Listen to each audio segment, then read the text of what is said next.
Welcome in, Hawks fans. Your boy Bryce Lewis back at it again for another Bleav in Hawks episode. A lot has happened since the last time we did an episode, and we're going to talk about all that today. General Manager Landry Fields, talked to the media on Monday. Talk about that. Nothing too much came out of that. Just talk about quickly about that. Then going into now what we know about that potential first pick selection for Atlanta, as there have been a lot of momentum building towards UConn center Donovan Clingan, but also Sarr Risacher is still in the mix, and then people are still wondering about Sarr. I'll dive into each potential player for this team and why the Hawks may value each player in this episode and that could dictate who they select. And then obviously we're also going to get into the free agents that are now able to be negotiated with for the teams after the NBA Finals has ended yesterday. Congrats to Boston Celtics. So we're going to talk about who Hawks have to make a decision on this offseason. And also, we're going to talk about the Boston Championship, but in means of what it means for Atlanta as I feel like Boston winning, it's the same thing with Denver winning last year. There's a lesson there for fans and teams to know, because Boston did not win it quickly. Denver didn't win it quickly. Winning championships, it feels like for a lot of teams, it takes time. So we're going to talk about all that today on Bleav in Hawks. Obviously, before we get this started, don't forget to subscribe to the channel, please. We're almost to 1,000. Well, we're not almost. We're about 122, 23 away. Trying to hit the goal of 1,000 subscribers. So if you guys can help me get to that goal on YouTube, I'd really appreciate it. If you're listening to this through audio, definitely leave reviews and ratings on the pod so we can get more people that be able to get their eyes on the podcast. So like I said, appreciate all you guys. And let's go ahead and get into it. So like I said, Landry Fields talked yesterday to the media, just had a quick presser, just talking about the pre-draft process for them so far, where they are in the process. Nothing groundbreaking. Biggest takeaways from it was just basically he said that as of right now, they are planning to pick one. So that means nobody has offered them anything that they're moving on. I don't know. Obviously, between now and next week, that could change. A team could step up to the plate and offer the Hawks something that they want that can make them move. But as of right now, Landry Fields says that is not the case. They're going to be picking number one. So we'll see if anything changes on that part of things for the draft process. But right now, Hawks are going to stay at one. Also, another thing he said, he was just talking about a couple of guys who are going to play in the summer league. He mentioned Kobe, he mentioned Ye, and he mentioned Dylan Windler. He did not mention Seth Lundy, as far as I'm aware. So, Seth Lundy's one of the guys they have to make a decision on this offseason. So it'll be interesting to see if Seth's going to be on that team. I hope he is. I don't think they're going to give up on him after a year. So, and I think, people forget he was the first guy out of all the rookies to actually play in the rotation before he went down with an ankle injury that kind of plagued him throughout the season. So, and because he looked really good in G League early in the year, and that's why he was able to get the opportunity first out of the three guys. So, hopeful that he'll be still with the team, which we'll see. And then lastly, he also mentioned that more prospects are going to be coming into the building. Just before this podcast, I watched ESPN, and they said that Sarr and Risacher will be in Atlanta Wednesday. He will be working out with the team, so he is the second guy out of the top potential number one picks that will be working out with the team, confirmed. So we still don't know anything about Alex Sarr, though. We don't know if there's going to be a workout happening this week or potentially next week right before the draft. So that's something to obviously keep an eye on moving forward in that regard. Which takes me into this debate. Now, obviously, the number one pick debate has been raging wild on Hawks Twitter. Everybody has picked a player, has picked a side, and believes that, this should be the guy. Some guys have converted. Some guys have gotten behind the hype behind Donovan Clingan that has been picking up a lot of steam. Brett Siegel from Clutch Points reported that Donovan Clingan is looking more and more likely to be the guy for that pick. Sarr and Risacher is a guy I'm still seeing mocked a lot to Atlanta. And Alex Sarr is a guy that you really haven't heard that much about. So I'm going to get into each three of the players and just talk about why, Atlanta may go in that direction or why they may not go in that direction. So we're going to go into that here now. So Donovan Clingan, let's just talk about him. He's the hot name. He is the debated hot name in Hawk circles. People are trying to figure out why is Clingan getting all this hype? So about a few weeks ago, Donovan Clingan came into a workout in Atlanta, right? He was the first guy out of the 3 potential top picks to work out with the team.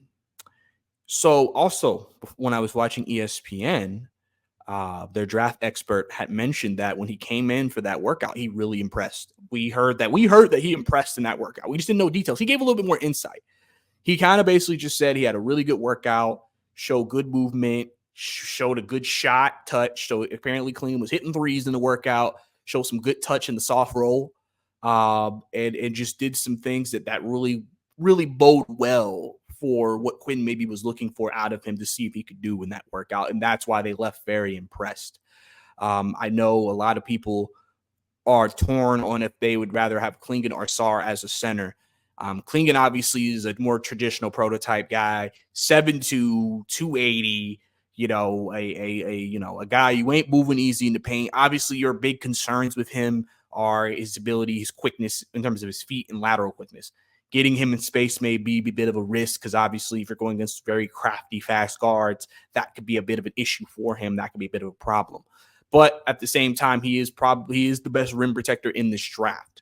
So with that, you're getting a guy who can alter shots at the rim, a guy who, if people get past your first line of defense, still have to make another decision. Kind of like I always like, and I'm not going to say it's exactly like Victor, but if you watch Victor Wembanyama on defense, how a lot of people, even if they got past the first line of Spurs defense, would have to kind of stop.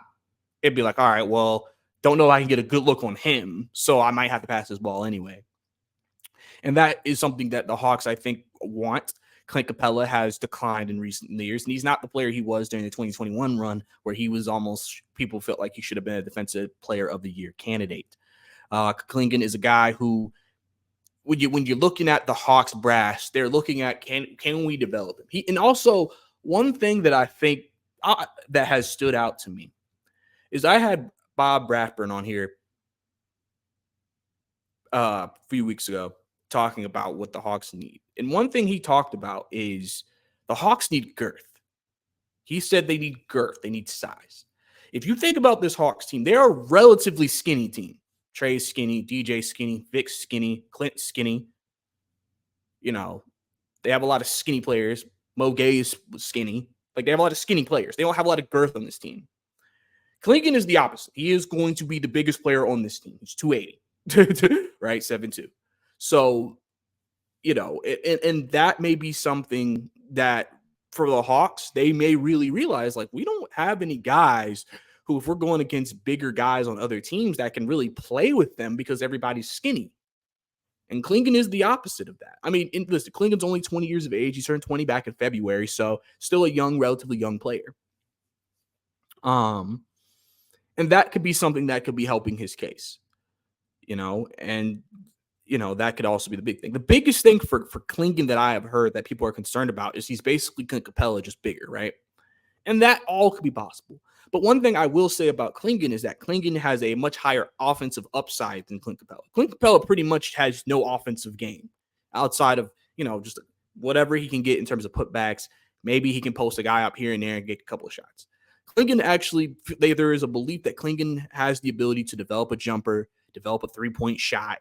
He'll probably never be a high-volume shooter. I don't think that'll ever be his game. But just he'll be able to be a big enough of a threat for teams and defenses to have to respect that. And so I think that, to me, is going to be what, I think Atlanta wants from him. Obviously, a lot of people remember that Rudy Gobert was in Utah. And so the offense and what they did in Utah was with Rudy Gobert at center. And some people have wondered if Quinn Snyder has wanted a Rudy Gobert type player. I know Clingan, that's also been a big comp for him, has been Rudy Gobert. People are wondering about if that would be a good move for the team to get a guy who could be, like I said, maybe has a bit of a higher offensive upside than Rudy Gobert. It just depends. And listen, this coaching staff could say that we have a track record. We helped a lot of guys improve their shot. DJ improved their shot. DeAndre Hunter improved his shot. Jalen Johnson improved their shot. Obviously Kongu's still working on improving his shot. I think they have worked with a lot of players on working on their touch and their three. Obviously, you have Kyle Korver in the building who has been part of that process, and so they may feel like with Clingan we can improve that. We just need the biggest thing they want to see from that workout is he someone who is capable? Does he have a decent enough form? Does he have the things needed to potentially be able to develop those skills? And I think Atlanta is feeling very good about the ability to develop those skills from Clingan, and that's why he's rising in terms of, I think, the momentum towards him being the first pick. And the thing about this draft class is usually when most drafts, I think one thing that reason why a lot of people are against Clingan is I don't think anybody is Clingan is not a exciting pick. You always hear about he's not a sexy pick, Clingan's not a sexy pick. He's not. I mean, Risacher really isn't that sexy of a pick. Sarr is the most sexiest pick in this draft if you're talking about top candidates. And I mean, even that, there are some holes in his game that like you have to, think about with him. And there are questions if he could even be a center at the next level. So I think in that situation, those things are at play. And I think that's why Clingan, like I said, some people they're not behind that notion of taking him with the pick.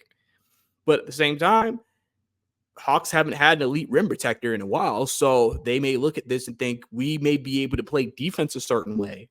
If you remember, the Hawks were very aggressive defensively last year, especially at the beginning of the year. Remember when the Hawks were leading the league in steals?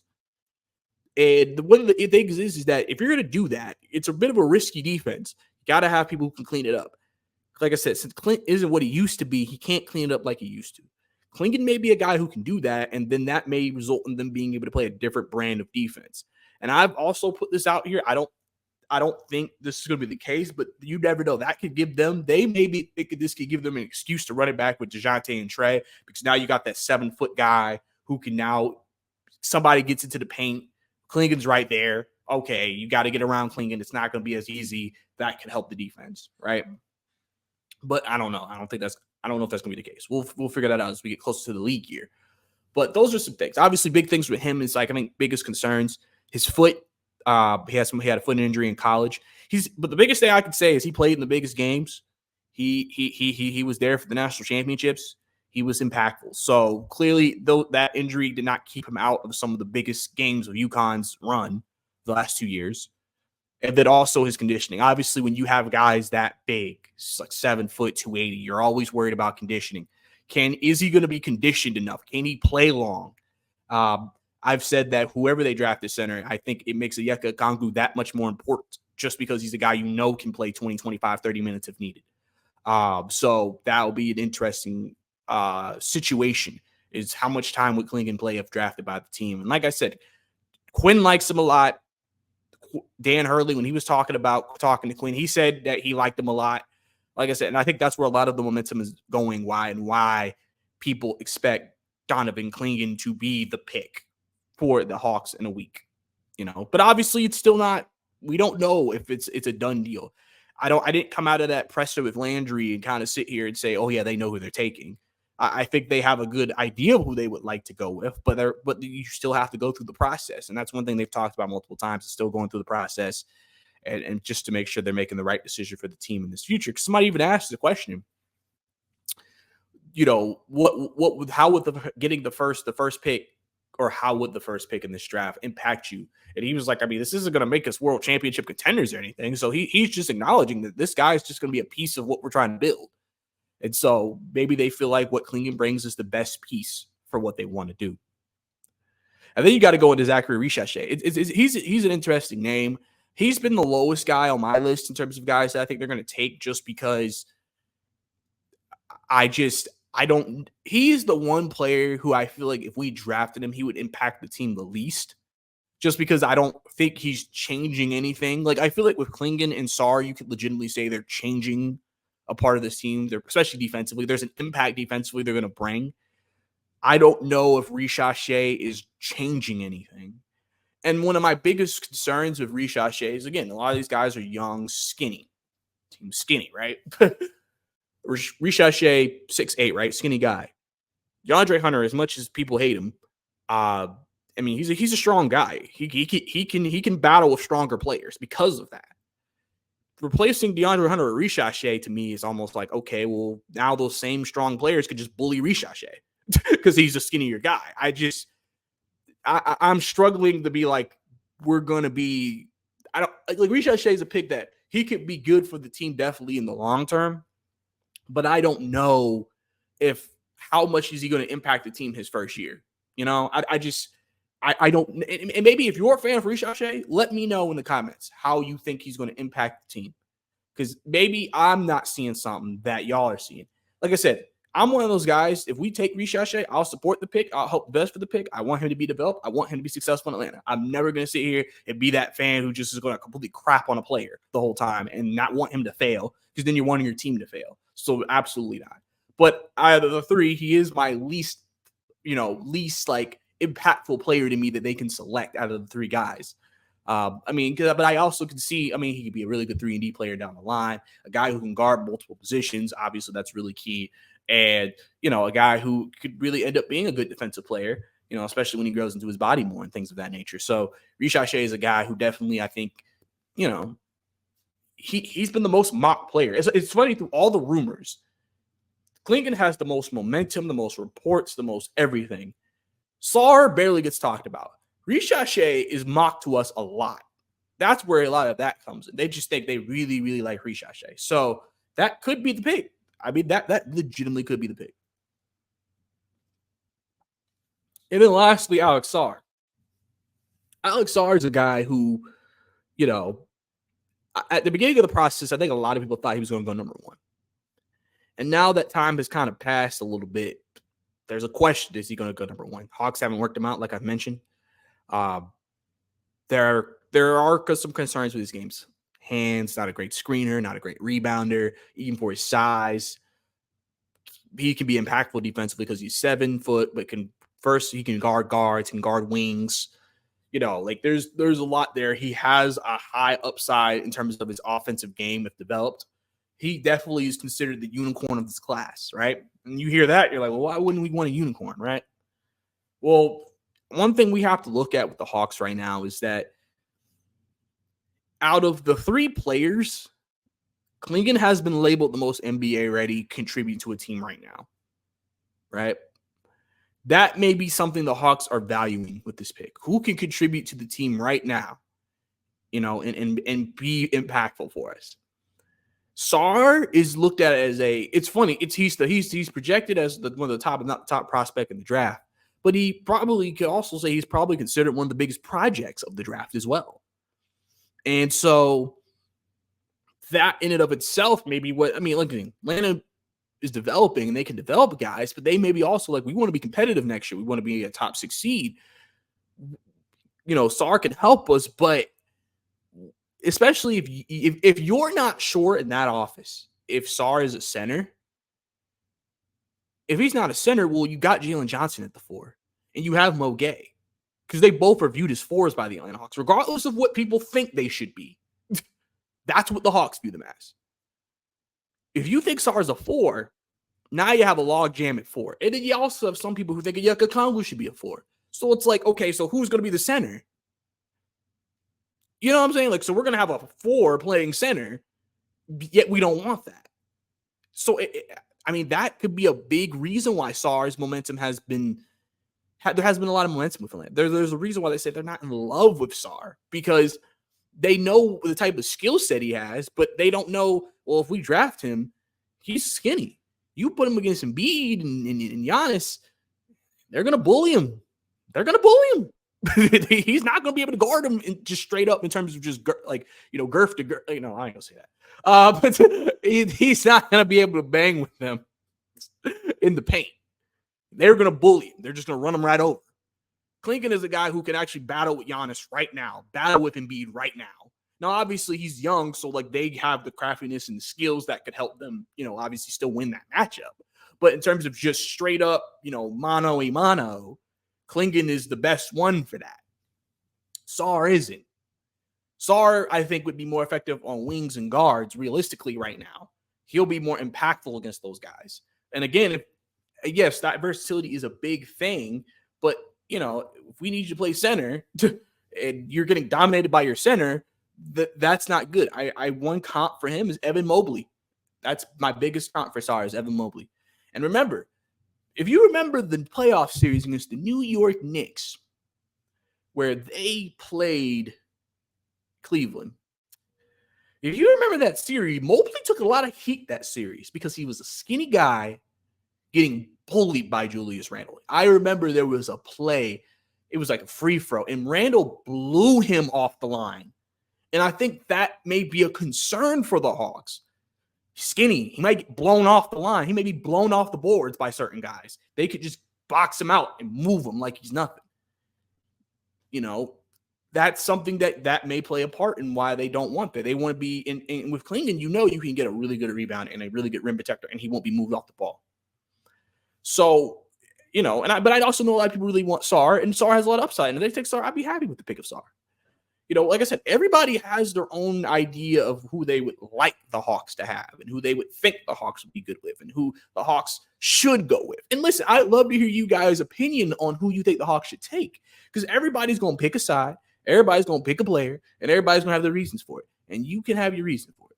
There could be a dark horse for all we know that we don't even know about, that we're not even talking about. But to me, that's the process of each of those picks for the Hawks. And we'll have to see if it's going to be Risacher, Sarr, or Clingan. At the end of the day, we have to wait one more week. I can tell you by 8:30 next Wednesday, we will know who the pick is for the Atlanta Hawks, because they have the first pick. And unless they trade down, and they do that, we ain't going to have to wait forever. And then on top of that, as long as they don't trade back up into the draft, we're done. So now we can move right ahead towards free agency, which brings me into my next topic. Hawks free agents. Want to touch on who they have to make decisions on coming up here.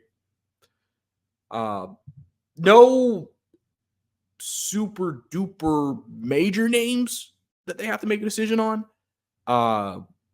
But guys that could play a big part of what they want to do moving forward, right? So, a couple of guys that they're looking at. The biggest question mark out of the group is Saddiq Bey. He's a restricted free agent. Obviously, coming into the season, was trying to play for a big contract. His shot, he lost the shot this year. Was not great from the three-point line like he was that year, the half of the season that we traded for him the year previously. But really improved around the rim. Really showed he was a really good finisher. Tries defensively. A guy who was forced into a tough situation with Jalen Johnson and DeAndre Hunter going down. I've said that Bey, to me, is a really good bench player, a guy who you can bring in to give you an offensive punch, a guy who could play multiple positions if needed. He tore his ACL last year. That impacts now him getting paid. I don't think any team's going to pay him. Hawks still have his rights. I've said I would not be shocked if the Hawks go the route of letting him sign a restricted free agent tender, letting him rehab in Atlanta. And then, he might be cleared by the end of next season, and kind of go from there. With the recovery, you'll be able to see what he looks like, see if he gets his stuff back, and then they can decide if they want to, keep him even past that time. But, he'll be a guy that they have to make a decision on moving forward, because I think he was a guy they actually were viewing as part of, the core moving forward. And so we'll have to see, is that still the case? If you draft Risacher, does that impact you keeping Bey? That's a question that you have to ask. If you draft a guy like that, does that impact Bey? So that'll be an interesting decision. Vic Krejci, obviously, is a guy that a lot of Hawks fans want to see back. Play really, really well coming in, getting caught up from the G League, really establish himself as a versatile defender, can do a lot of things, really underrated passer, can shoot the ball. Really a valuable player that I just think a guy who could play 1 through 4. Just his versatility is exactly what Atlanta needs. Big thing with him is that last time, if you remember, Lauren L. Williams from the AJC, she reported that the Hawks want to sign him to a 4-year extension. So we know apparently that they want him back on a 4-year deal. The key with him is money. What is the money going to look like with him? What is that going to be? Obviously, we'll see if the Hawks and Krejci comes to agreement. I don't see why they wouldn't. He's restricted. So unless they revoke his rights, I don't see Clingan. Not Clingan. I don't see Krejci leaving. To me, I think Krejci's going to stick around. We just got to see what the number is for him. And I think he'll be a very big part of the rotation next year. Very interesting decision the team has to make is Garrison Matthews, man. Garrison Matthews, man, took a lot of heat when he first started to play. Started to heat up from the three-point line, shot over 40% from the three last season, was a sharpshooter for this team. Took charges, big effort guy, right? Really, really kind of gaining the respect of Hawks fans. The team has an option. It's a team option. They can decide if they're going to keep him or let him test unrestricted free agency. And they could opt out. And he could still, they could not pick up his option. They could still negotiate with him. But Garrison Matthews is going to be interesting because the perception is let's just hypothetically say they move on from Murray. You move Bufkin into the rotation, and you got Bogey, right? Let's say Bogey, listen, and then trades could happen. You don't know if you're going to find a starter in that trade. You still have AJ Griffin. We don't know what that's going to look like for him. Well, what is Garrison Matthews' role next year? I mean, you could say he's made a case to get minutes, but again, not everybody can play. So it'll be interesting to see if they pick up the team option for him this season and allow him to stay with the team, because he was very valuable with that 3-point shooting, and that's very valuable in today's league. And that may be what keeps him on Atlanta. And then, maybe if there's a game where they feel like they need shooting, Garrison Matthews could be your guy. Seth Lundy is listed as restricted. He was on a 2-way deal. Like I mentioned earlier, he was not mentioned in the comments for Summer League. I don't know if they're going to let Seth walk. I hope they don't. I think he stays. Trent Forrest is also restricted. I know the Hawks have the chance to do the funniest thing ever if they sit here, left Rick Krejci off the postseason roster just to let Trent Forrest walk in free agency. People are about to be pissed if they let that happen. And Dylan Windler is also restricted. He was mentioned by Landry to be on the Summer League team, so it sounds like they're planning on keeping Dylan Windler on the roster. So, and he'll probably be a 2-way guy. So those are the decisions they have to make. And also, lastly, Wesley Matthews. He'll be unrestricted.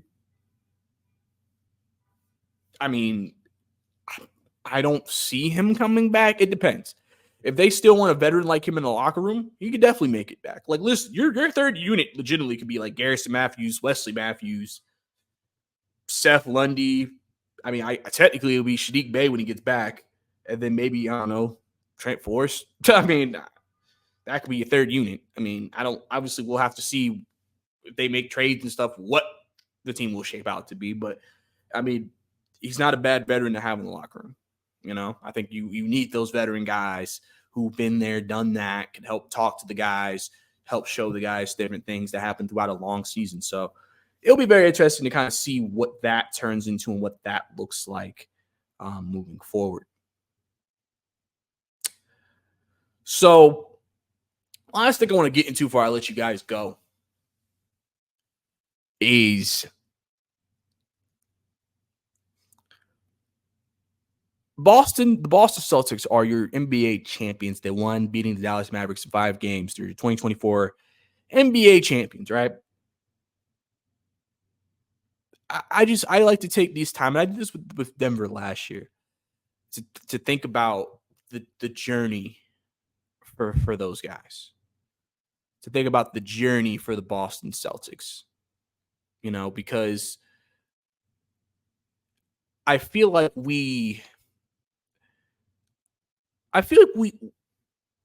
always think winning is fast, winning is quick, winning is ASAP, boom, boom, 2 years, boom. You got to win in 2 years, right? You got to give yourself 2-3 year window. Boston has had that window since literally 2017, 2018. People forget they have pretty much been trying to win a championship since Jaylen Brown and Jason Tatum entered the league. Like, people kind of forget that.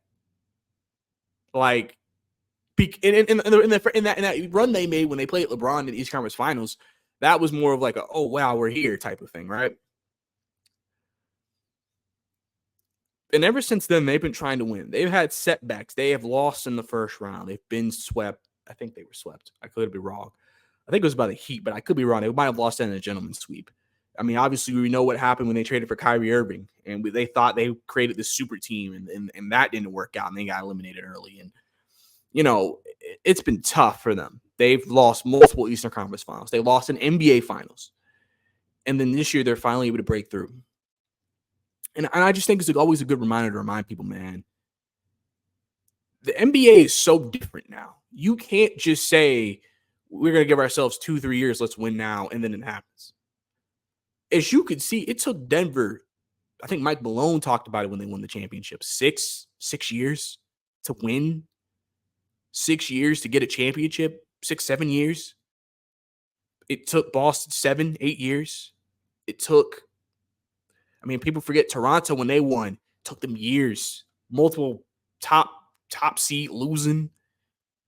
It takes a while. It really feels like you cannot build a team to be competitive for just 2-3 years. You have to build a team that can be competitive for 5, 6, 7. And you may not win a championship till that 5th or 6th or 7th year. That's the way the league is. And I think it's important because I know people want the Hawks to just be championship contenders next year. And it's like, listen, even if the Hawks are better, like, they may have to go through more disappointment in the postseason. That is something that a lot of teams have gone through. That may be what the Hawks have to do. You could say the Hawks went through their first bit of disappointment in 2021 when they lost, because that is the year that people believe if Trae Young never got hurt, they may have won the NBA Finals. They may have made the NBA Finals. And so I know for a fact, for me, I know Trae, he wants to get back to that spot. He wants to get back to the Eastern Conference Final. He wants to get back to just being at the play at that level to show that he can get this team to where they want to be. Because the thing is, we're saying he can't. He hasn't been able to get back there to show you he can't. Because he technically did it before. He just hasn't had a good enough team to get him back there, right? And winning is about patience, developing, making sure you can get the right pieces. You got to have sometimes the stars just have to align. You just have the right group of opponents, the right combination of players, certain players playing really well at the right time. It's sometimes every L, every loss, every painful moment is a learning lesson. It's a chance to get better. It's a chance to change, an approach. Remember, Brad Stevens in Boston was getting them to the Eastern Conference Finals. Went to the front office. Ime got him to a finals. Lost. Next year after that, almost came back down 3-0. People were questioning if Joe Mazzulla was even the right guy for head coach. Jason Tatum and Jaylen Brown have been facing a lot of heat, and they were able to break through. Finally, it takes time. That's the biggest thing I want people to understand. Like I want the Hawks to be just as successful. I would love for them to make a run. Trust me. But there's also a chance the Hawks could be good and they're heartbroken again. And that's just part of the process. That's just how crap is. And there's also definitely a chance that they may never get there. But that's just part of it. You just got to have all the stars align. If the stars align, you could have an opportunity. I know people looking at the Eastern Conference right now and thinking, oh, it's very wide open outside of Boston. You know who you got to go through next year. It's the Boston Celtics. That's the team, right?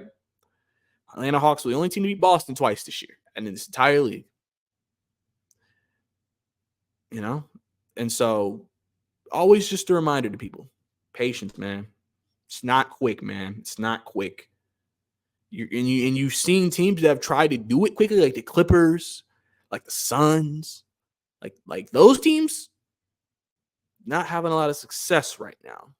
So you're going to be a playoff team. You may be a second round team, maybe even a Western Conference Finals team, Eastern Conference Finals team. Doesn't mean you're going to break through, man. Doesn't mean you're going to break through. So just wanted to bring that up. But I think that's all I got for you guys today on this Bleav in the Hawks episode. I appreciate you guys tuning in. Big week coming up for the Hawks, clearly. I will actually be on vacation later this week, so I don't expect to drop any more videos while I'm on vacation. I will be back next week. Probably, likely won't drop a video till after the draft next week. So, I'll be on top of NBA draft coverage. Definitely follow me on Twitter at Bryce_2K for that. Stay on top of any rumors, things like that coming up. Obviously, the week after that is the start of the new league year, so we'll be more into the heat of also the DeJounte Murray, Trae Young, what the Hawks going to do, who are they going to trade, who are they going to sign, sweepstakes. And lastly, before I go, I want to give a shout out to Al Horford, longtime Hawk, also getting his first ring. Really happy for him, man. Really did a lot for us. Help build a foundation here in Atlanta.